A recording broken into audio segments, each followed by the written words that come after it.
Class 1 ઓફિસરો દ્વારા આવેદનપત્ર આપવામાં આવ્યું હતું. મ્યુનિસિપલ કમિશનર અરુણ મહેશ બાબુનું નિવેદન પરમ દિવસે ક્લાસ 1 ઓફિસરો દ્વારા મને એક આવેદનપત્ર આપવામાં આવ્યું હતું. 2-3 ઇસ્યુને લઈને તેમના દ્વારા મને આવેદનપત્ર આપવામાં આવ્યું.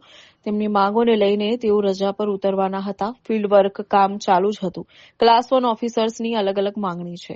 તેમની માંગણીઓને પૂરી કરવા માટે જીએડી વિભાગને સૂચના આપવામાં આવી છે.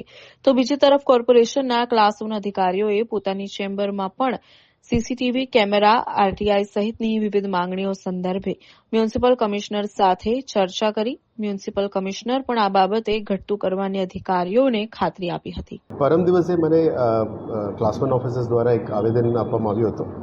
સાંજના સમય હતો, પણ એ લોકો 2-3 ઇસ્યુઝને લઈને એ લોકો એની ગ્રીવેન્સીસ હતી.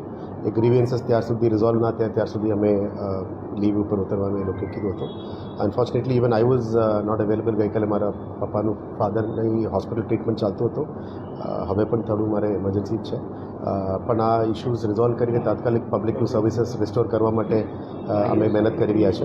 એટલે કોઈની પણ આમ પણ નીચે કોઈના ગઈકાલે જે ડ્રેનેજ સર્વિસીસ, સોલિડ વેસ્ટ યા વોટર સપ્લાય સિસ્ટમ્સમાં કોઈ રોગ લાગ્યું નથી. એટલે ફિલ્ડ વર્ક તો કામ ચાલતું જ હતું.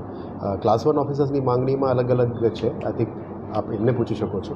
પણ જે લોકોની માંગણીઓ જેન્યુઇનલી છે એ જેન્યુઇનલી કરવા માટે જીએડી અને લીગલ ડિપાર્ટમેન્ટ તરફથી અમે સૂચના આપી છે કે whatever needs to be done for the proper system administration ચાલવા માટે we have try to engage that. અને આનું નિરાકરણ માટે અમે કામગીરી કરવા માટે જીએડીને સૂચના આપી છે. જીએડી તરફથી આ કામગીરી કરવામાં આવશે અને જ્યારે નિરાકરણ આવે we will be informing you directly also.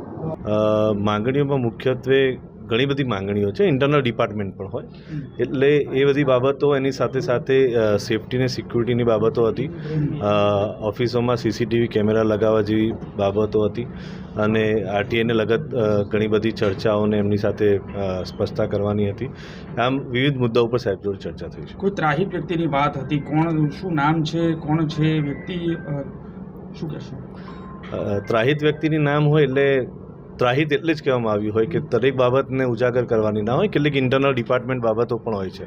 એટલે એના માટે સેફ્ટી એન્ડ સિક્યુરિટીનું મેં આપને કીધું એ પ્રમાણે સાહેબને અમે સૂચન કર્યું છે કે તમામ વર્ગ 1ના અધિકારી છે, તમામના ચેમ્બરોમાં સીસીટીવી કેમેરા લગાવવામાં આવે અને જેથી જે કામગીરી છે અને કામગીરીને એ લોકો મુક્ત રીતે કામગીરી કરી શકે.